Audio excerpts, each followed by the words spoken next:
Selamat siang, kembali lagi di acara Dibajak, Dibahas bareng Jaksa. Kali ini saya mungkin tidak sendiri teman-teman.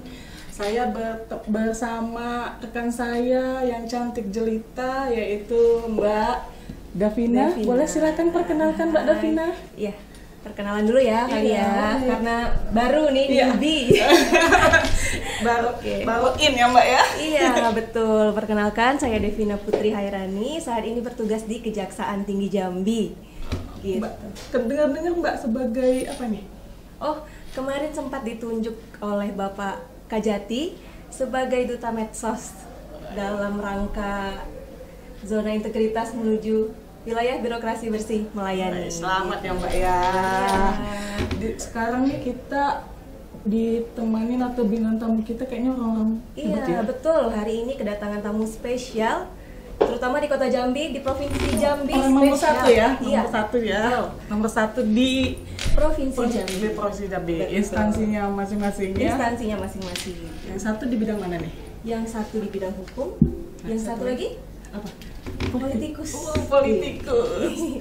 Ya, baik, boleh kita perkenalkan yaitu bintang tamu kita Pak Sabta Subrata. Ya. Selamat siang Pak. Siang Mbak. Pak Sabta Subrata ini Kejati Jambi, udah lumayan lama ya di sini ya. Dan Pak Edi Purwanto sebagai Ketua Dewan Provinsi Jambi. Selamat siang Pak. Oh masih siang ya? Siang, ya. Karena semangatnya masih pagi mungkin ya Pak ya. Semangatnya masih pagi. Kita berarti semangat kesiangan ya. Selalu selamat pagi terus. Selamat pagi. Supaya semangatnya semangat pagi. Siap Kerja terus. Dapat inspirasi baru nih kayak kita nih. Betul, semangat pagi terus ya. Semangat pagi terus ya. Pak Sabta Subrata, kami pengen tanya nih, kan Bapak sebagai Kepala Kejaksaan Tinggi Jambi ini udah berapa lama di sini? Mungkin kalau saya tahu, mungkin teman-teman belum tahu nih Pak. Oh, iya. Iya. Saya dilantik oleh Jaksa Agung Pak Burhanuddin tanggal 29 Juli. Ya, nah saya mulai menjalankan tugas di sini tanggal 4 Agustus ya, 2021 sampai dengan saat ini. Alhamdulillah selalu sehat. Alhamdulillah. Apalagi saya kemudian di sini bertemu dengan Pak Ketua DPRD Pak Mas Edi Purwanto nih, jadi ikut tambah muda. Iya. Tapi muda emang ya. Muda ya. Kami pun jadi ragu mau Bapak atau Abang. Apa panggilannya Pak? Apakah Bapak, apakah Abang atau Mas? Gimana Pak? Enaknya gimana nih? Jadi panggil apa nih? Enaknya saja. Karena saya menyesuaikan kan. Jangan dibilang saya muda terus, maka uban saya perbanyak. Iya. boleh gitu ya. Biar kelihatan tua, tapi jiwa muda ya kayak kalau lihat bapak-bapak nih. Muda terus kemuda nanti, bukan ketua. Karena bapak-bapak ini energik terus dia. Bapak asli mana nih Pak?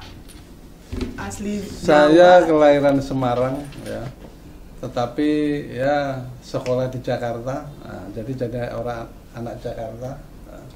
Balik lagi ke Semarang. Tapi anak Menteng Pak ya? Hah? Anak Menteng? Ya, tapi Menteng dalam. Bukan Menteng luar. Alumni. Saya dari Untak Semarang. Dari ya, Untak. Untak. Kebetulan saya ambil S2 di Undip. Kemudian dalam perjalanan ya ini mungkin saya belum bisa ngambil S3-nya ya, tapi karena kesibukan dan sebagainya, karena pindah-pindah itu sehingga kadang-kadang juga ya nanti makan waktu dulu, gitu ya Pak ya. Untuk Pak Edi, Pak Edi udah berapa lama periode menjabat ketua dewan Pak? Saya kalau ketua 1 periode ini, kalau wakil ketua pernah hampir 1 periode, tapi cuma 10 bulan. Dulu pernah jadi wakil ketua ya Pak ya? 2014 2019, tapi saya harus mundur karena ditugaskan partai untuk maju kepala daerah. Iya, wakil. Saya kalah karena saya kurang ganteng saat itu. Tapi kalahnya itu kan membuahkan hasil yang baik ya Pak sekarang. Ya. Tapi nggak bisa begitu. Kenapa? Kalau kita tidak mundur pada saat itu, jangan-jangan tidak terjadi OTT, adanya kita. Oh gitu. Kita harus mewarnai, jangan diwarnai. Berarti ada hikmahnya. Berarti ada hikmah di balik semua itu. Tapi semangat kita, kalau kita di situ nggak ada OTT itu, karena kita harus bagian pemberantasan korupsi. Wih. kita ini ya Pak, apa kita dukung atau kita bangkitkan yang kayak gitu-gitu tuh Iya, supaya betul. jangan sampai terjadi. Jangan sampai terjadi ya. Oke. Kalau saat ini Pak Ketua Dewan apa aja nih terakhir kesibukannya? Ya ketua dewan. Nggak, selain Jadi dari memang ketua dewan gitu Pak. Saya juga selain ketua DPRD juga ketua partai, ketua PDI Perjuangan Provinsi Jambi. Itu juga antara 2 periode saya jadi ketua partai. Pada saat itu ketua partai termuda di Indonesia PDI Perjuangan. Sudah 34 tahun, 33 tahun saya sudah ketua partai provinsi. Sama wakil ketua DPRD di usia 33 tahun juga kemarin. Kemarin ketua DPRD di usia 38, mau 39 tahun. Oke. Jadi sekarang sudah 40 sih kalau nggak salah. Jadi sudah Sudah masa tua lah ya. Karena sudah di bawah sudah di Itu sudah saya- 60 gitu kan. Itu 40 itu justru baru awal Pak, perkembangan Oh perkembangan. Itu Awal maksudnya karir apa ya, yang tafsirnya. awal Nanti karir. saya berguru lebih dalam elaborasi ke beliau itu maksudnya apa. Iya. Nah sekarang juga sedang kuliah. Kuliah. Karena kita ilmu kita masih kurang, Iya. maka kita belajar lagi ambil doktor di hukum Unja. Ambil program doktor gitu. Ya, ada pindah berarti kita jangan sampai kalah juga Iya ya. dong. Kita harus S3? S3, Es krim? S apa? S dudul juga. Apa untuk berarti kalau karir oke, Bapak Pak Kajati, Pak Sapta juga oke. Udah gitu dalam bidang ada bidang bisnis Pak?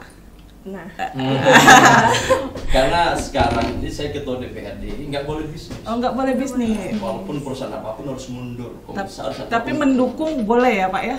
Ya tidak boleh. Tidak boleh Itu juga. Tidak boleh karena ada konflik kepentingan di situ. Oh. Maka kita betul-betul memisahkan diri dari korporasi apapun. Kan memang undang-undangnya begitu. Jadi emang keluar walaupun dulu Ya, pernah, harus- tapi sekarang harus keluar. fokus dengan tugasnya. saat ini sedang fokus ke dunia politik berarti ya Pak ya? Ya dunia politik dan tugas melayani rakyat. Tugas melayani rakyat. Sebagai wakilnya rakyat. Oke. Kata Pak Kejati, kalau wakil rakyat, Terus saya itu suara rakyat Bapak yang itu saya ya. itu jabatan yang tidak pengen wakilnya dibuang. Kenapa? Kalau Wakajati pengen wakilnya dibuang jadi Iya. Kejati, ya kan?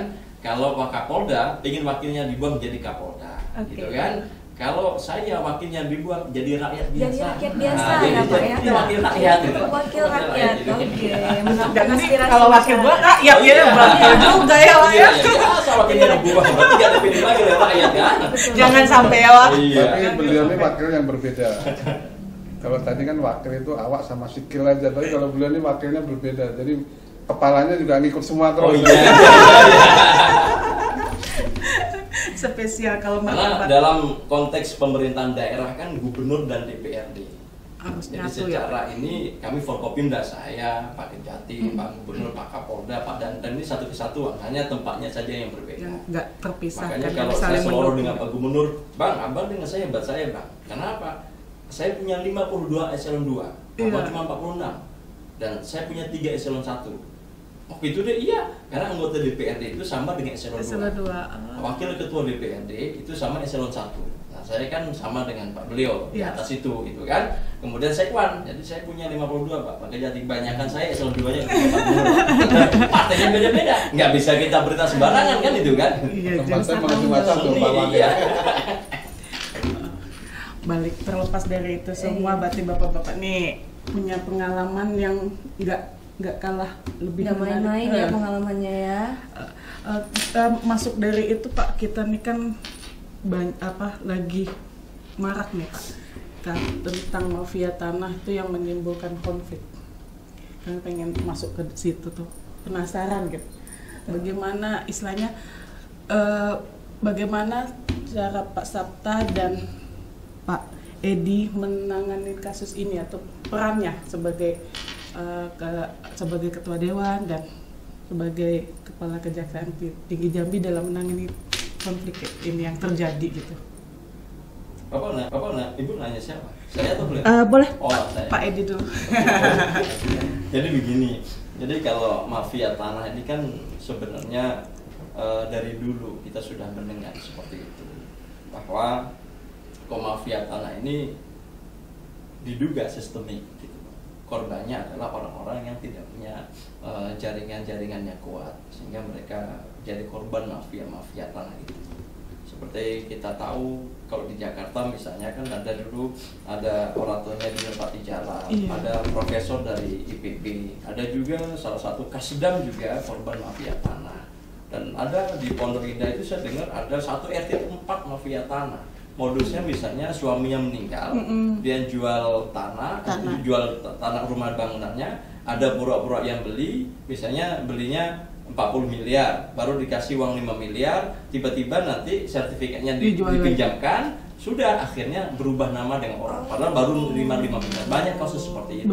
Di Jambi juga banyak kasus-kasus kecil, ada oknum ya, mohon maaf nanti kami informal dengan Pak Kejati, dengan Forkopimda untuk melakukan langkah-langkah yang konstruktif, memperkecil ruang gerak mafia tanah ini. Mafia tanah ini cara-cara yang menurut saya yang sangat-sangat sangat biadab gitu, inkonstitusional. Kasihan korbannya rakyat-rakyat yang nggak mampu. Nah, di DPR sendiri sekarang kita lagi bikin pansus konflik lahan. Selain itu konteksnya juga ada ke sana. Ada juga konflik antara korporasi dengan rakyat, rakyat dengan rakyat, korporasi dengan korporasi. Nah, inilah yang semangat kami diskusi dengan Pak Kejati, ayo sama-sama kita urai. Sehingga keberadaan saya, keberadaan Pak Kejati betul-betul dirasakan manfaatnya bagi masyarakat Provinsi Jambi. Nanti lebih detail saya akan sebutkan bagaimana treatment DPRD. Pansus ini ruang bagi kami untuk membongkar itu semuanya. Termasuk kita juga menerima aduan-aduan kepada masyarakat yang kena dampak mafia tanah. Kita dengar misalnya Pak Kejagung juga sangat semangat untuk bagaimana membongkar praktek-praktek mafia tanah ini. Kemudian Mbak Puan Maharani sendiri jelas tegas memberikan instruksi kepada kami juga untuk mencermati, membantu korban-korban mafia tanah. Kita akan luruskan, akan kita buka, kita bantu, nah kita bongkar sehingga sindikat-sindikat ini bisa terurai. Sindikat ini sangat rapi. Kemarin Pak Sofyan Jalil juga bilang waktu pas pemberian sertifikat tanah dia bilang mafia tanah itu hati-hati, dan diingatkan kepada masyarakat kalau misalnya jual beli barang itu belum lunas, jangan sekali-kali sertifikatnya dikasih. Karena sertifikat sudah dikasih itu bahaya, bisa mohon maaf diplagiat, dipalsukan tanda tangannya, dan mohon maaf kalau menurut Pak Fasli, Pak itu duplikatnya bisa saja. Itu canggih mereka mainkan gitu. Pak Sofyan Jalil itu bilang seperti itu. Jadi hati-hati, mafia tanah itu nyata. Pak Kejagung juga jelas mengatakan kepada kami semua rakyat Indonesia itu hal yang nyata. Pimpinan partai kami Mbak Puan sebagai ketua DPR itu nyata. Maka kita harus menjadi garda terdepan untuk mengangkat praktek-praktek yang sangat ilegal dan merugikan rakyat ini seperti itu. Iya, karena kan banyak terjadi konflik-konflik akibat itu ya Pak ya. Iya, betul.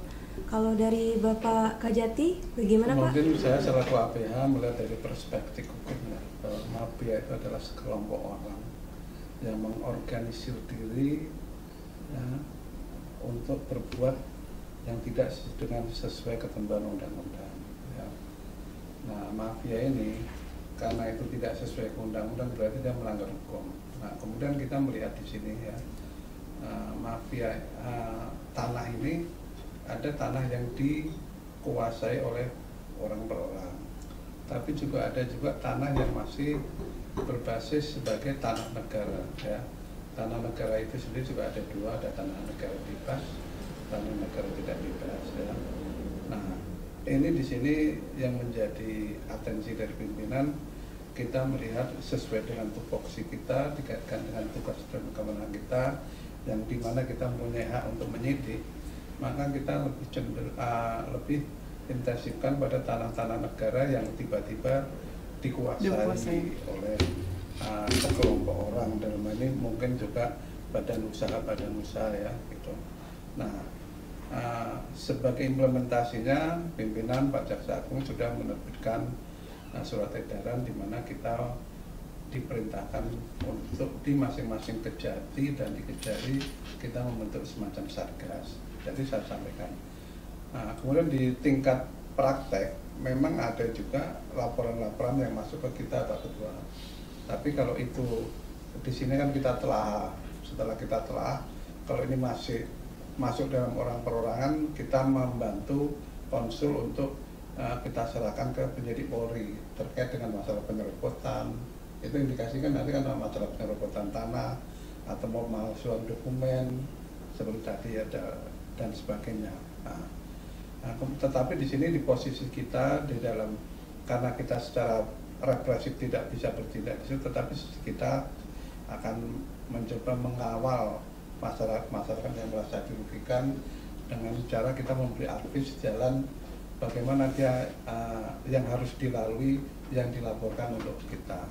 Kemudian apabila itu tanah negara yang tiba-tiba dikuasai, ya tentunya kita akan melakukan penyelidikan di situ ya, karena status ini, karena ini yang dirugikan bukan orang per orang tapi negara, karena tidak ada pemasukan. Nah, sehingga di sinilah fungsi satgas kita akan berfungsi, kita akan melakukan lead ya, kalau memang ada unsur di situ kerugian negara, ada perbuatan umum, tentunya akan kita tingkatkan dan ada bukti permulaan cukup, nah kita akan tingkatkan. Pimpinan pun Jaksa Agung pada saat pengarahan dengan teman anak-anak begitu sudah nyatakan, Anda jangan takut, kalau Anda berhadapan dengan pengusaha-pengusaha besar, silahkan lapor ke pimpinan, ke pusat, nanti akan di backup ya. Nah, tentunya itu kan menjadi modal kami untuk lebih confident di dalam melaksanakan penindakan di dalam masalah mafia tanah, karena mafia tanah ini bisa jadi menjadi pemicu konflik sosial di masyarakat ya. Baik itu konflik horizontal mungkin vertikal dengan perusahaan-perusahaan besar. Nah, memang kita melihat masyarakat itu mempunyai posisi yang lemah apabila berhadapan dengan pengusaha. Nah, dari sisi hukum mereka lebih, karena kan kalau perusahaan-perusahaan besar kan mereka punya pengacara ya Pak, punya legal ya. Nah, kita akan membantu di situ ya. Jadi intinya kita tetap peduli, tapi bagaimanapun memang upaya mediasi juga akan kita lakukan apabila itu ada konflik baik orang per orang maupun perorangan dengan badan usaha. Itu mungkin ya. Itu termasuk pasal berapa ya Pak, kalau misalnya ada terjadi regulasi mungkin termasuk pasal atau kalau terkait dengan orang itu tanah antara orang dan orang, mungkin kita melihat kasus itu ya, selebritis itu ya, Rina Jubel itu ya. Nah, itu adalah masalah pemalsuan. Jadi dia membuat keterangan palsu di dalam pejabat yang berwenang, seolah-olah ada kuasa untuk menjual. Ya, makanya tadi disampaikan Pak Ketua, makanya kita jangan sekali-kali menyerahkan sertifikat asli ya.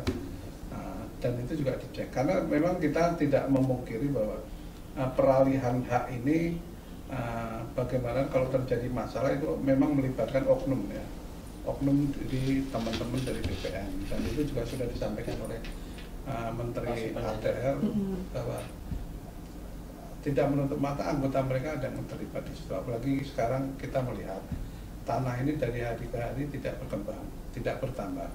Sementara manusia penduduknya dari hari bertambah. Ya. Nah, ini akan menimbulkan gesekan, kebutuhan makin banyak terhadap tanah. Nah ini kalau yang secara natural ya orang mengumpulkan uang beli secara wajar. Tadi nggak ada nyerobot lagi. Nah ini permasalahan ini juga banyak ya. Nah, itu kira-kira. Stop dulu, kita masukin ke iklan berikutnya dulu. Kita break dulu ya.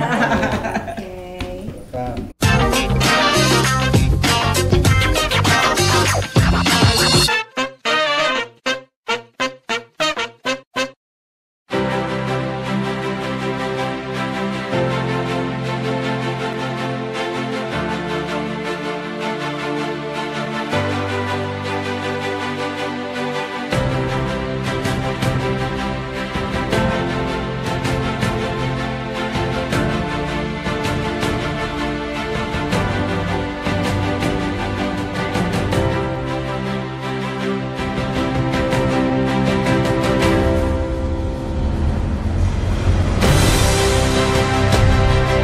Pemimpin Public Relation berpengaruh 2021.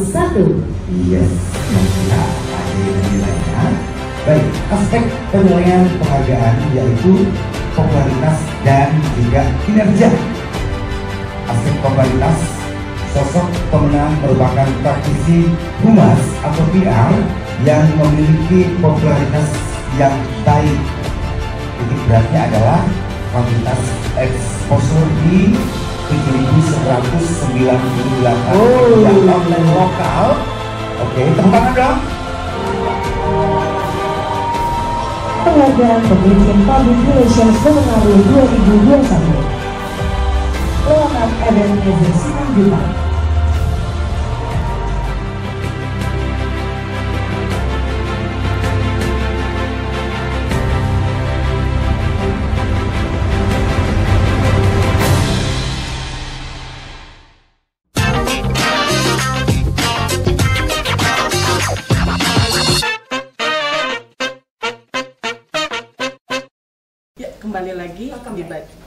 Kembali lagi kita dibajak, dibahas bareng jaksa dan Pak Ketua Dewan. Pak, silakan minum dulu Pak. Ya udah minum dulu. Pak, Minum aja diperintah Pak. Ya, udah. Kan dia kalau udah bicara tuh kan lupa minum nanti tuh Pak. Pak, silakan. Ya udah. Ya. Kita kembali lagi ke pembahasan yang tadi nih Pak. Ada sedikit pertanyaan nih dari saya nih. Ada cerita masalah yang tadi kita untuk dia yang punya sertifikat malah dia yang dihukum. Nah, itu bagaimana tuh Pak? Dan itu bisa mengakibatkan konflik juga nggak ya sekiranya Pak? Pak, boleh di. Jadi begini ya, kita tidak bisa serta-merta menanggapi tanpa kita membedah kasusnya, kan gitu. Jadi suatu perkara itu harus kita bedah. Kita tidak tahu yang disangkakan itu terkait apa. Tapi kalau kita bicara masalah dia sebagai pemegang sertifikat aslinya, itu mungkin bukan masalah terkait dengan tindak pidana pemalsuan atau penguasaan dan sebagainya. Mungkin ada tindak pidana lain.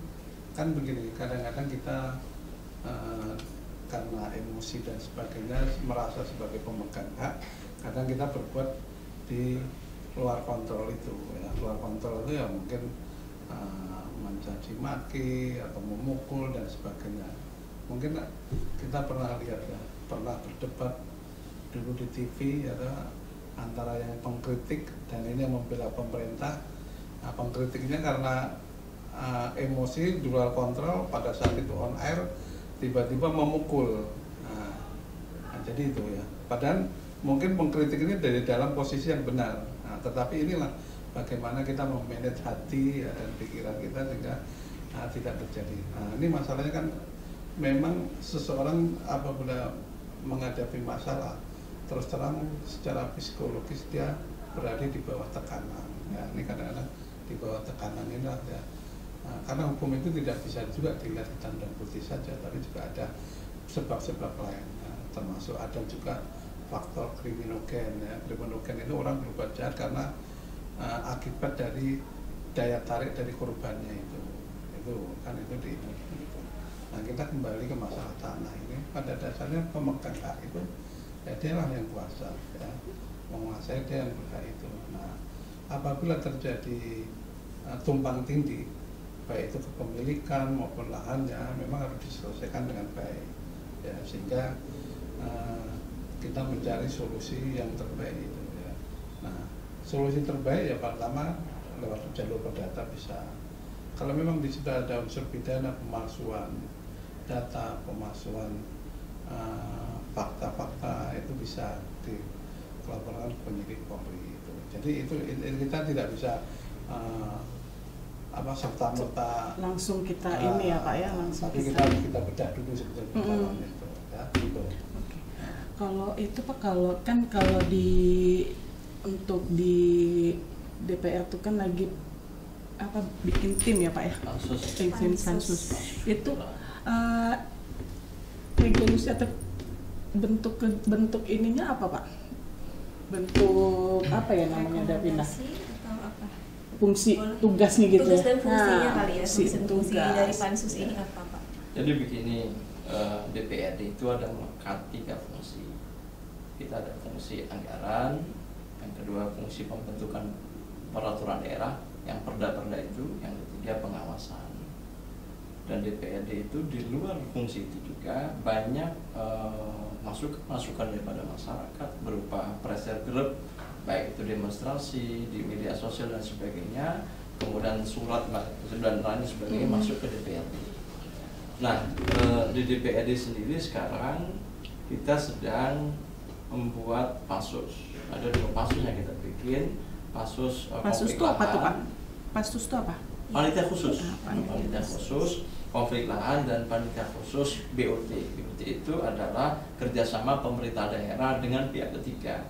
Nah, kita lagi dalami. Karena memang yang saya bicara karena konflik lahan hari ini Jambi itu nomor 2 nasional konflik lahan tertinggi. Di Sabak ada ya Pak ya? Ya, Di Sabak ya Pak kayaknya tuh. Nah, kita sekarang punya 415 HGU, hak guna usaha, yang kita kasih. Pemerintah memberikan ruang kepada perusahaan korporasi untuk mengelola apa itu lahan tertentu sebagai usaha mereka. Itu namanya HGU, hak guna usaha. Nah, dengan HGU itu ternyata kita dapati konflik dengan masyarakat. Baik, problemnya macam-macam, ya, problemnya macam-macam. Satu sisi misalnya masyarakat ada menyerobot lahan-lahan korporasi, rata-rata seperti itu. Tetapi proses penyerobotan inilah yang jadi masalah karena masyarakat merasa sudah mengerjakan lahan itu berpuluh-puluh tahun. Jadi merasa hak Ya, milik gitu Pak. Kemudian mereka juga punya sporadik, sporadik tanah dari kepala desa dan sebagainya, itu satu landasan mereka. Nah, ternyata di situ kita dapati beberapa kasus begitu mudahnya oknum kepala desa mengeluarkan sporadik. Dia tidak tahu ini lahan siapa konsesi. Nah, satu sisi perusahaan juga tidak tuntas mengerjakan HGU-nya. Misalnya perusahaan Edi, Edi ini dapat konsesi 15.000 hektar. Nah, kemampuan saya bisa mengerjakan cuma 5.000 hektar. Nah, 10.000 hektar ini belum saya kerjakan. Saya minta pinjaman ke kanan, ke kiri, ke sana kemari, tapi nggak punya. Sehingga lahannya 10.000 hektar ini saya biarkan karena kita lagi nyari pinjaman. Nah, ketika dibiarkan ada sekelompok masyarakat dikelola yang ini mengelola ini gitu loh. Ada yang 200 hektar, ada 300 hektar, macam-macam modelnya gitu. Ada 400 hektar, ada yang 1.000 hektar gitu loh. Nah, ketika ini yang kita sesarkan, mengapa ketika mengelola awal-awalnya buka, perusahaan ini tidak melakukan pendekatan dulu. Oh, ini punya saya loh. Ini ada pembiaran sekesana. Komplain gitu. Nah, ya, ketika sudah maju, tanamannya, baik itu sawit, karet, macam-macam sudah berhasil, mau berhasil, mau dipanen buah-buah pasir, ya. Itu perusahaan baru klaim itu perusahaan kita. Diusirilah mereka, kemudian mohon maaf menggunakan kawan-kawan. Tidak ada ganti rugi, Pak. Iya. Nggak ada ganti rugi, langsung saja dihajar gitu loh. Nah, ini menjadi konflik. Nah, satu sisi memang mohon maaf pemainnya juga banyak Pak Kejati ya. Pemainnya banyak sekali di sini. Termasuk teman-teman juga ada juga yang bermain kemanfaatan di sini. Diduga ada dari perusahaan sendiri main, diduga. Di luar itu ya Pak. Karena maka itu terjadi komunikasi. Misalnya ketika ada konflik, maka ada biaya operasional. Ya kan ada tim tuh. Ya, itu kan ada income juga di situ gitu loh. Maka kita tidak ingin itu berlarut-larut. Kita ingin pansus ini memberikan kepastian. Maka sebenarnya tujuan hukum itu kan ada 3. Pertama, keadilan. Yang kedua, kemanfaatan. Yang ketiga, kepastian hukum. Nah, konsep keadilan yang kita pikirkan bagi perusahaan-perusahaan yang memang tidak mampu mengerjakan konsesi yang telah kita berikan, kita diskusi. Ya sudah, kita bisa kembalikan kepada pemerintah atas nama nggak mampu. Ketika itu kita lakukan, ada 415 HGU itu, saya yakin punya ratusan ribu hektar tanah punya negara. Nah, ketika negara punya, goalnya adalah kami ingin bagi rakyat kita, yang mohon maaf, di kota Jambi ini kan banyak orang nggak punya rumah, ngontrak-ngontrak, rumahnya kecil-kecil, gubuk-gubuk.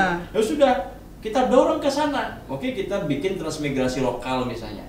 Oh Pak, nanti transmigrasi lokal Pak, mereka nggak tahan, baru berapa bulan dijual. Itu yang harus kita payung hukum, kita bikin perda. Oke, kita kasih misalnya tanah untuk mereka berupa transmigrasi, tidak boleh dijual. Kalau dijual ada 2 sanksinya, pidana dan denda. Nah, harus kita mengikat. Berarti itu pengikatnya untuk jadi guna pakai aja. Iya, sehingga kan tujuan kita mengasihi mereka supaya mereka berdikari, berdiri di atas kaki sendiri, supaya mereka sejahtera, supaya mereka menyekolahkan anak-anaknya bisa, supaya mereka punya rumah yang layak, supaya mereka punya kehidupan yang layak. Kan itu sebenarnya. Ya. Kalau kita tarik ke belakang, kita ini kalau misalnya sejati-jatinya merdeka ketika masyarakat kita berdikari di atas kakinya sendiri terkait ekonomi. Pada secara umum kita udah sejahtera semua. Kemiskinan mendekati titik nol. Bagaimana Pak Presiden berharap 2045 ini kemiskinan kita mendekati titik nol gitu. Nah ini kerja kita rame-rame harus kita sukseskan dari daerah, dari provinsi gitu loh. Nah minum dulu ya. Boleh. Takut keselak Pak. Saking semangatnya menjelaskan. Ya di Jambi itu Kita begini. lihat sampai Jambi Palembang itu provinsi yang tidak terlalu kecil dan juga tidak terlalu besar.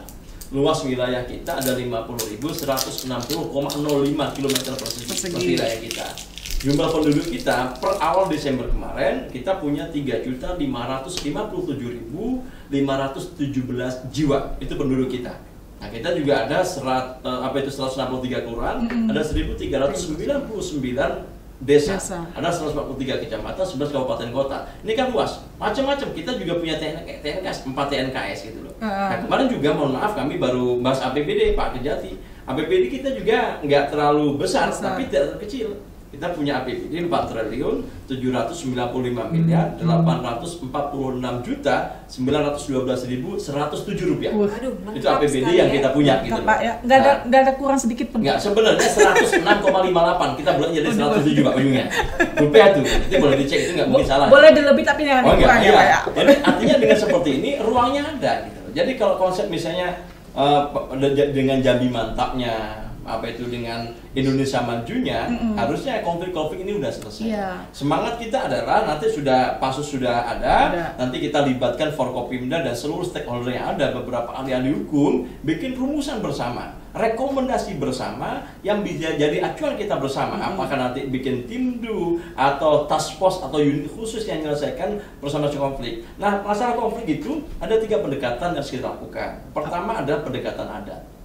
Wilayah Kerinci itu banyak tanah-tanah adat, jadi konflik. Istilahnya pendekatan hukum mereka bisa diganggu. adatnya penting gitu loh. Informal diskusi, gimana loh? Nah, musyawarah wa amruhum syura bainahum. Jadi kita bermusyawarah untuk nyari masalah, menyelesaikan masalah. Yang kedua pendekatan politik. Penting pendekatan politik. Mengapa pendekatan politik? Itu dari segi mana tuh Pak? Macam-macam. Biasa kadang-kadang korporasi besar itu komisarisnya temennya Edi Purwanto, temannya Pak Kejati, saya temannya teman Pak ya, Gubernur, gampang lah gitu ya Pak. Sudah, janganlah, lepaskan aja dikit-dikit itu, kasihan mereka. Kan itu ada pendekatan. Ya sudah, nanti kan bisa gitu loh. Yang terakhir upaya yang paling terakhir hukum.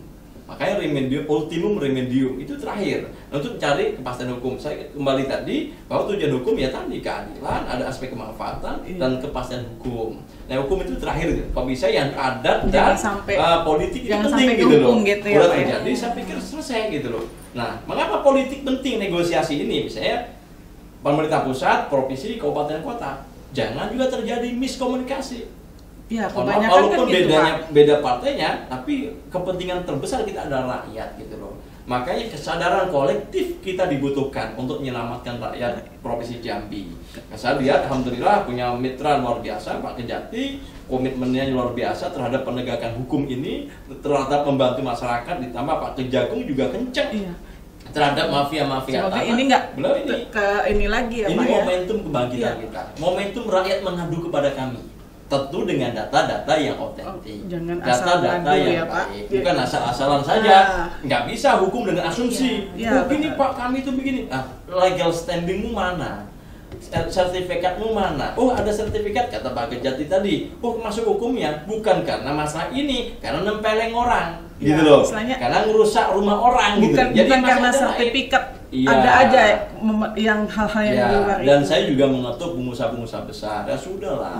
Kalau urusan yang kecil-kecil sudah kaya raya, tak usah lagi. Kebanyakan kasih ke masyarakat. Kebanyakan itu, Pak. Ya amal juga gitu. Pengus-pengus itu. Punya uang bertriliun-triliun, nggak juga kita bawa mati juga. Malah sulit nanti. Iyalah kita bantu masyarakat kita juga happy gitu loh. Setuju saya, Pak. Jadi istilahnya masyarakat bahagia, rakyat maju, negara pun juga ikut ini ya Pak. Iya, ada kaitannya dengan pertumbuhan ekonomi berarti ya Pak? Ya, sangat berkaitan gitu. Kita nggak menafikan pengusaha pengen punya untung. Yes, semua orang. tetapi rakyat juga pengen sejahtera. Jangan sampai menggigit Jangan ya, sampai Pak. rakyat kita nggak makan, rakyat kita nggak bisa nyekolahkan Iya. anaknya, rakyat kita listrik nggak masuk di situ, CSR-nya nggak jelas. Maka sebenarnya nanti ke depan kami akan diskusi dengan Pak Kejati dan teman-teman, kita akan bikin reward and punishment terhadap perusahaan-perusahaan besar.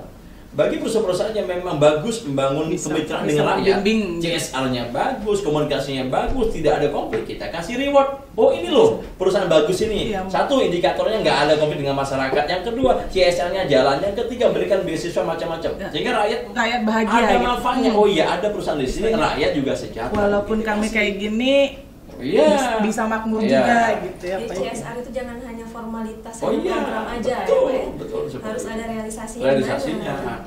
Saling membantu antara Ya. hukum sama Ini itu. kan corporate social responsibility. Kalau kan perusahaan sosial kan masyarakat, respon kita pada masyarakat. Itu yang harus kita dorong dan kita ijawantahkan bersama-sama. Political will kita harusnya di situ. Ya. Selama- Saya ngeliat di situ terus, lihatnya ke sana ya. Dan Bapak terpesona. Oh, iya. Kalau selama ini dibentuk apa Pak pernah Kejati ada lah.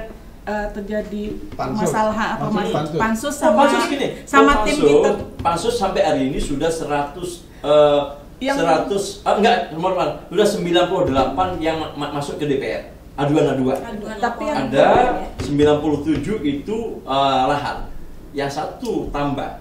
Tambang itu peti itu Pak. Peti masalah dengan masyarakat, kemudian ada tambang di Bungu juga. Nah, dari 97 ini yang paling besar di Tanjak Barat. itu 25 apa tuh Pak ininya? perusahaan dengan rakyat. Istilahnya apa ada terjadinya pemukulan atau yang kayak gimana gitu? Iya, karena tadi konflik lahannya, Ada yang konflik lahannya, meninggal perebutan gitu. lahan gitu. Ada meninggal juga Ada. gitu. Itu Maka akibat- pendekatan ya persuasi penting. Jangan represif dulu gitu. Kita harapkan seperti itu. Nah, kita urai deh. Yang penting 3 hal tadi, aspek terpenuhi keadilan, Bisa manfaatan di dan ini ya, Pak, kepastian ya. hukum. Ya. Betul. Kalau dari panitia khusus ini Pak atau tim pansus ini ada nggak langkah-langkah untuk melindungi para korban dari mafia tanah? Oh iya, kita lindungi dong pasti. Negara itu wajib melindungi. Kalau kita lihat konsesi berbangsa bernegara, tujuan kita merdeka itu apa sih? Melindungi segenap bangsa dan seluruh tumpah darah Indonesia. Itu konsesi kita. Jadi kami juga melindungi. Gitu. Tapi masyarakat kita berani kok hari ini nggak mau melindungi kok malah datang demonstrasi ke DPR rame-rame kami. Oh berani, kami pasang badan. Bagaimana? Nah itu kalau udah kayak gitu gimana tuh Ya Pak? kita terima. Tentu kita kasih mediasi. Jangan sampai nanti emosional Malah dan mereka kan nggak usah gitu Jadi kan. masalah hukumnya karena membakar, karena merusak Iya, gitu loh. merusak. Kita edukasi, oke, kamu masalahmu apa? Begini kita akan pelajari sama-sama, kita cek, nanti kita akan panggil perusahaannya. Oh begini ada data, perusahaan punya ini punya ini. Nah mengapa seperti ini? Kita cari jalan keluarnya. Jangan gitu demo loh. karena di backingin ya Nah. Pak ya. Karena kan kadang ada demo mereka hanya membacking aja. Ya, Istilahnya di backing karena di ada Makanya ya saya lah bilang gitu. banyak yang main di situ, termasuk kelompok masyarakat sendiri. Kita juga nggak nutup mata pendampingan dan konteks seperti ada juga. Tapi artinya sekali lagi inilah yang kita ketuk kesadaran kolektif kita semua. Kami teman-teman mohon maaf APH, teman-teman apa itu NGO ya, NGO sekali lagi NGO itu juga jadi harus menjadi corong kita untuk mengurai masalah. Jangan mohon maaf tanda kutip malah bermain di situ, tanda kutip ya, Iya, ada iya, ngomongnya betul. gitu Iya, loh. uh-uh. Oh begitu kan nggak selesai. Asiatik misalnya, berapa lama nggak selesai itu? Iya betul Pak. Asiatik itu udah berpuluh tahun itu, apa itu Pak Kejati nggak selesai. Mengapa nggak selesai? Banyak masalahnya di situ. Nah, itu loh, kita dorong ke sana. Pansus ini akan murai itu, akan ditik siapa sih pemain-pemainnya. Kalau ada semuanya sama-sama, apa? Gimana Pak cara membuat efek jera untuk oknum-oknum ini Pak? Apakah ada langkah-langkahnya? Tapi tunggu dulu. Oh oke gimana? Iya. Biar penasaran. Oh iya. Oke. Kita ada yang mau lewat nih. Ah, Di segmen berikutnya kita Sampai lanjutkan. nanti saya pengen dengarkan Pak Kejati tinjauan hukumnya keren ini. Betul.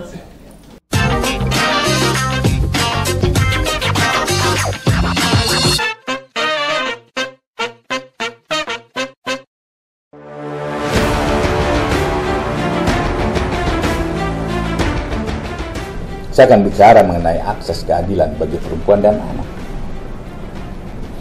Pemenuhan akses keadilan bagi perempuan dan anak dalam penanganan perkara pidana telah menjadi suatu kebutuhan hukum di masyarakat guna melindungi kepentingan dan hak perempuan anak yang berhadapan dengan hukum. Oleh karena itu, saya meluncurkan pedoman Kejaksaan nomor 1 tahun 2021 tentang akses keadilan bagi perempuan dan anak dalam penanganan perkara pidana. Pedoman ini bertujuan agar jaksa penuntut umum mampu mengkualifikasi terminologi dalam menangani perkara pidana yang melibatkan perempuan dan anak, serta mengoptimalisasikan pemenuhan akses keadilan bagi perempuan dan anak yang berhadapan dengan hukum. Karena jaksa memegang peranan penting mengawal dan memastikan pemenuhan akses keadilan bagi perempuan dan anak guna keberhasilan penanganan perkara pidana untuk keadilan, kepastian hukum, dan kemanfaatan.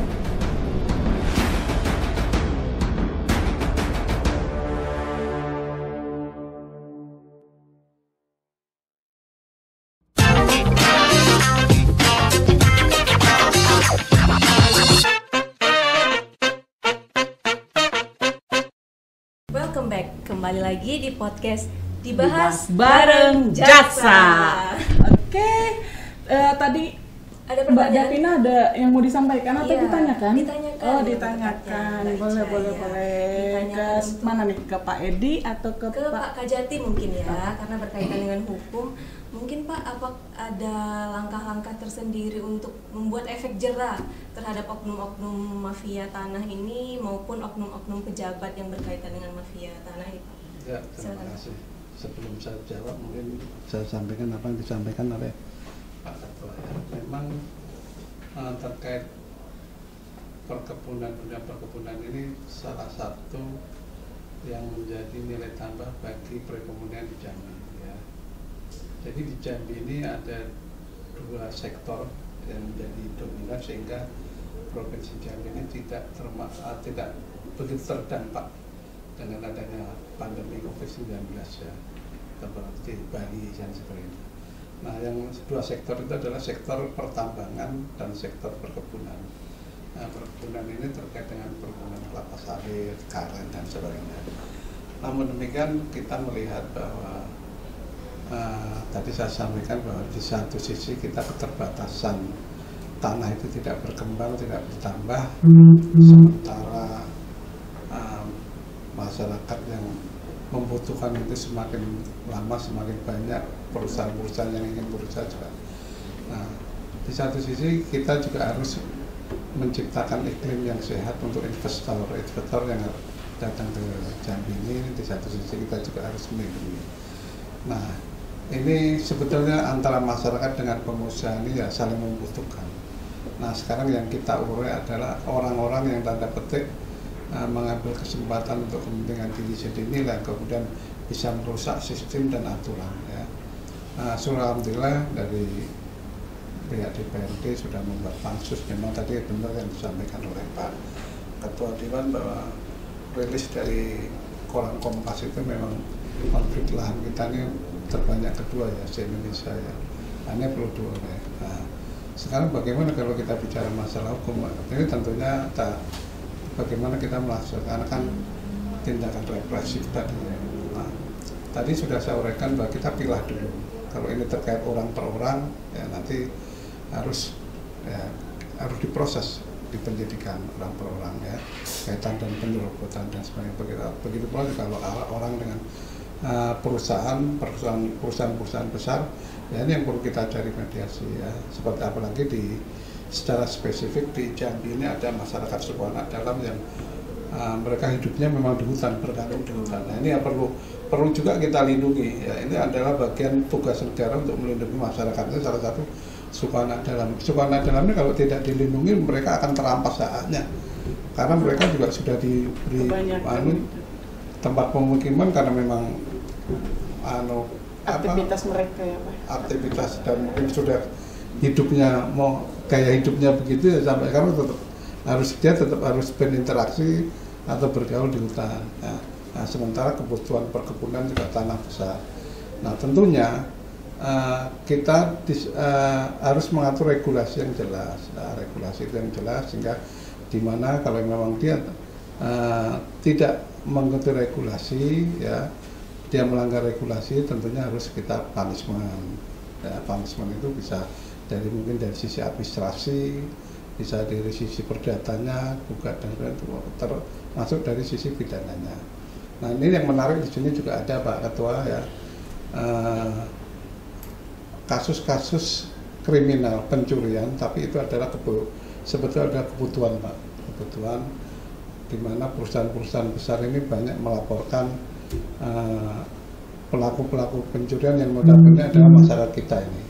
Ya, salah satu kemarin di Batanghari juga ada, ya, di mana yang dilaporkan adalah dari suku anak dalam. Nah, kita juga berupaya di samping karena ini masyarakat, kita berupaya juga untuk mendorong dilakukan restoratif justice, ya. Bagaimana kita keadilan itu bisa kita bangun, jangan sampai hanya umpamanya 2 tandan, 3 tandan itu semua bermuara ke pengadilan, tidak harus gitu. Jadi tidak semua perkara harus bermuara ke pengadilan. Tapi sepanjang bisa kita pertemukan, kita damaikan, kita ganti rugi, dan nah itu kita laksanakan. Ini menjadi program juga Pak Ketua di kita restoratif justice ini, sehingga di satu sisi juga urutan tidak penuh Pak, di sisi lain juga tadi itu dari karena kalau kita melakukan penegakan hukum ternyata juga tidak ada kemanfaatannya, nah, harusnya itu gitu. Nah, tetapi untuk pelaku-pelaku besar yang nyata-nyata itu harus kita represif sekeras-kerasnya, ya tindak-tindak ya. Jadi harapan kita juga, saya juga di sini selaku Kajati, tapi juga selaku anggota masyarakat, ya, tentunya kita mengapresiasi langkah yang diambil DPR di dalam membentuk pansus. Dalam hari ini kan juga kewajiban dari DPR kan untuk menampung keluhan masyarakat, karena bagaimana mereka juga wakil dari masyarakat. Nah ini tentunya nanti harapan kita ada output apa, nanti bisa dibuat regulasi, perda, sehingga dibuat aturan mainnya ya, supaya jadi memang ini saling membutuhkan, ya, saling membutuhkan, tinggal harus dikelola dengan baik itu mungkin ya. Iya, terima kasih Pak. Berarti kesimpulannya nih antara tim pansusnya Pak Edi dengan tim kejaksaan saling membantu ya, untuk memberantas mafia tanah ini ya, biar nggak ada lagi ya, terjadi, biar dirasakan juga manfaatnya bagi masyarakat. Itulah tujuannya ya, untuk mengurangi konflik juga ya Pak ya. Semoga bisa terrealisasi sampai benar-benar tuntas ya Pak ya. Di luar dari ini nih Pak, kita jangan serius, Bapak terlalu ini ya. Saya sudah santai-santai saja tuh. Saya Bapak tegang, misalnya bukan tegang, tegang, kita yang tegang. Kita yang tegang karena tamunya terlalu spesial hari ini ya. Kita yang tegang sebenarnya. Masih muda tapi pengalamannya. Nah kembali ke masih muda itu Pak. Kami pengen Bapak. Saya masih muda ya, udah tua ini. Kalau menurut saya sih Pak. Tapi nanti pemirsa pasti juga mendukung loh Pak. Kalau Bapak nih masih muda, pasti kan yang namanya Bapak sebagai pemimpin ngebawahin anggota ya. Eselon 2. Itu kan ada yang di atas Bapak umurnya, ada yang mungkin setara atau di bawah. Itu cara menyikapinya Bapak gimana? Karena mereka kan harus setidaknya dengan pendapat Bapak mereka harus apa yang namanya ya? Mengikuti lah istilahnya kan? Harus menyesuaikan. Nah gitu. Nah, seorang pemimpin itu minimal harus mempertimbangkan 4 aspek. Yang pertama, seorang pemimpin harus kaya dengan inisiatif. Inisiatif itu bekerja tanpa disuruh. Tidak boleh menyalahkan orang. Kita akan lebih mengajak orang lain untuk sama-sama diskusi. Inisiatifnya gitu. Ada apa misalnya? Oh ya, kita akan diskusi. Misalnya kita terhadap orang tua, ada masalah, inisiatif kita deketin orang tua, kita ngobrol, kita dengarkan mereka. Itu yang pertama. Yang kedua, berjiwa melayani. Kita melayani gitu. Walaupun usianya beda, pasti ada yang 65 tahun, ada yang hampir 70 tahun. Ada mantan sekda banyak itu, Pak Hakiman mantan sekda, Pak Kavit mungkin mantan sekda, Pak Harmen mantan sekda, Pak Fauzi mantan kepala dinas PU, kepala dinas Pak Ivan juga begitu, kepala Bapeda. Jadi mereka banyak yang ada situ. Disiplin ilmunya juga macam-macam, senior banyak gitu loh. Jadi yang kedua melayani gitu loh. Jadi kita melayani, kita akan lebih mendengarkan mereka gitu. lebih mendengarkan, lebih jemput bola terhadap beberapa hal gitu kan, sehingga mereka tidak ada pakai sama kita gitu. Oh ya, menyangun chemistry-nya ketemu. Oh ya, saya ini ya, Pak, ya. Bapak, saya ini adiknya Abang, tapi kita punya tanggung jawab yang sama di sini. Saya pengen DPRD di kepemimpinan sekarang berhasil. Yang berhasil bukan hanya di Purwanto, tapi kita semua berhasil. Ya. Nah itu contoh. Yang ketiga, navigator. Kita harus berjiwa navigator, mengarahkan.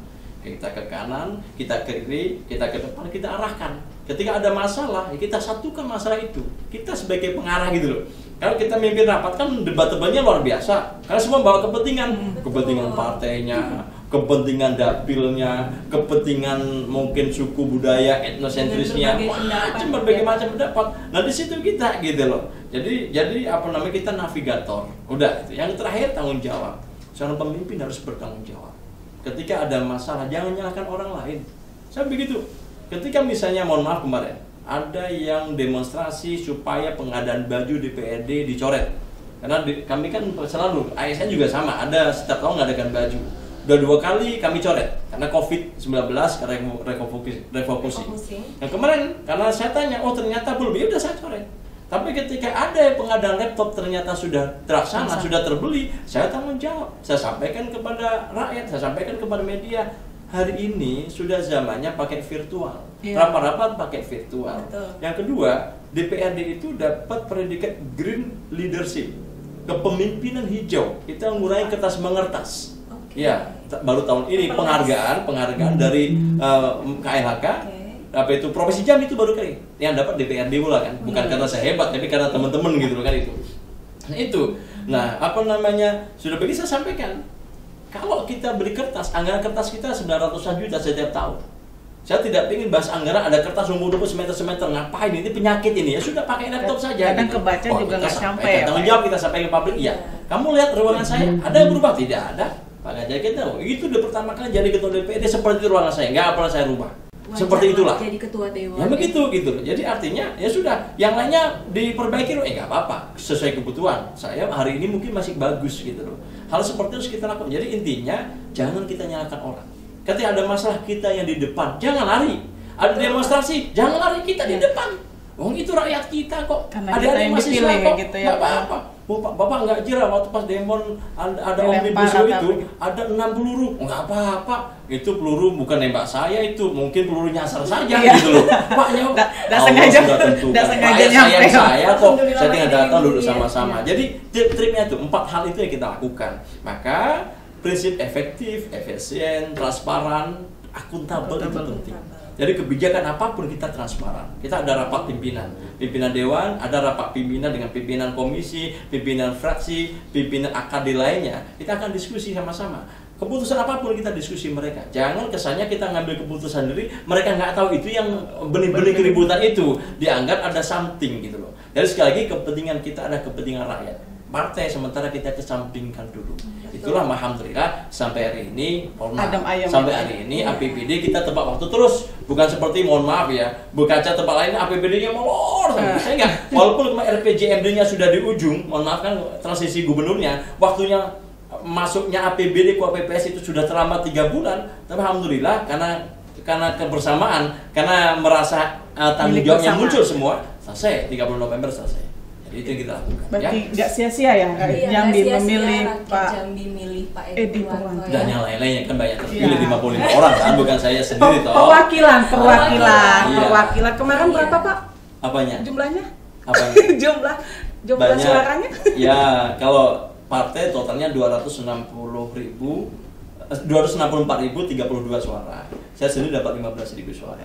Ya hampir 15 lah. Pribadi. Aku PD Perjuangan semuanya totalnya 264.032 suara. Provinsi Jambi.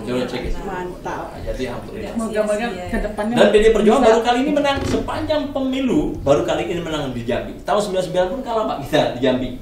Baru kali ini menang di tangan anak-anak. Kita anak-anak ini. Oh ya, sudah tua. Sudah tua. Mengakui juga ya. Iya. Okay. Mudah-mudahan kedepannya bisa lebih ini lagi ya Pak ya Davina ya, mana tahu Bapak kepilih lagi, kita nggak tahu. Kepilih lagi karena bagus ya tips-tipsnya. Bapak tuh berarti walaupun sukses programnya sukses, terus tips-tipsnya dia tahu cara memimpin walaupun masih muda, walaupun masih banyak yang berpengalaman memimpin orang yang lebih tua, tapi dia tahu, Bapak tahu cara untuk menghadapi bagi-baginya gitu ya. Untuk menghadapi berbagai macam pendapat, konflik maupun pihak-pihak ya. Banyak kepala, banyak ininya, banyak pendapat tuh. Ini Pak, sebelum kita close nih Pak, kami minta ada apa pesan-pesan dari Bapak Sabta atau Pak Edi untuk kita pemirsa. Senior dulu. Iya. Boleh Pak. Dimulai dari Pak Kajati. Silakan Pak. Jadi tentunya segala sesuatu kita bicarakan dengan ahlinya kan gitu. Betul. Permasalahan itu dimanapun selalu ada. Tapi bagaimana permasalahan itu kita carikan solusi dengan kita berbicara. Kita kan semuanya nih orang-orang yang beradab, sehingga ya pikir dan tingkah laku itu harus menyertai ya. Nah tentunya dengan permasalahan atau konflik-konflik yang terjadi, tentunya Kejaksaan Tinggi dalam hal ini berkomitmen kita akan membantu pemerintah ya, Provinsi Jambi, baik itu Gubernur maupun DPRD, untuk membantu bagaimana kita mencari penyelesaian yang terbaik, di mana yang terbaik itu adalah untuk kepentingan masyarakat, sehingga apa yang dicita-citakan oleh pemerintah Jambi untuk mewujudkan Jambi maju akan terwujud dengan waktu yang sudah ditentukan. Mungkin demikian ya. Terima kasih. Pak Edi, pesan dan kesannya? Ya, yang pertama saya berharap dengan adanya konflik lahan yang dibentuk, trust rakyat akan muncul di DPRD pasca OTT KPK 2018 yang lalu. Tanggung jawab kami berat bagaimana mengangkat kembali rakyat percaya terhadap lembaga DPRD. Dan untuk trust itu sendiri harus ada 3 hal dilakukan. Yang pertama adalah integritas. Integritas itu harus betul-betul terpatri di seluruh anggota dan semuanya masyarakat Provinsi Jambi. Yang kedua, komunikasi. Komunikasi kita harus komunikasi ke atas ke bawah harus baik. Jangan komunikasi menggurui, jangan komunikasi kita yang mohon maaf nggak bersahabat, tapi komunikasi yang mengandung perdamaian, harapan-harapan. Yang ketiga adalah kemampuan bekerja kita atau kehandalan kerja kita. Ketika integritas kita bagus, komunikasi kita bagus, kemudian kemampuan bekerja kita bagus, jadilah Anda orang yang terbaik di muka bumi ini. Terima kasih. Terima kasih Pak, terima kasih Pak Sabta, terima kasih Pak Edi atas penyampaiannya, ilmunya gitu ya. Dan terima kasih juga udah mau hadir di acara kita. Semoga semua dapat hikmahnya dapat ilmunya dari podcast Bapak kita pada hari ini ya. Sampai ketemu lagi nanti di acara podcast kita. Diundang lagi nggak? Oh, diundang dong, pastinya kan udah jadi permanen. Oh gitu ya? Iya. Selama kita sudah bosan kayaknya nih, coba kaliannya diundang kan. Ya, sampai ketemu lagi di acara podcast selanjutnya. Dibahas bareng Jaksa. Jadi ini hanya souvenir Pak, jangan lihat nilainya ya. Jadi muk. Iya. Waduh. Oke. Keren. Jadi kantongnya aja yang gede. Ya. Makasih ya. Baik, ini saya pakai nanti untuk minum. Sorry nanti saya pakai ini. Asik. Biar ingat terus podcastnya. Ingat Pak Kajatinya kan. Jangan lupa banyak Pak. Nanti kalau sudah sama-sama. Langsung ya. Ya.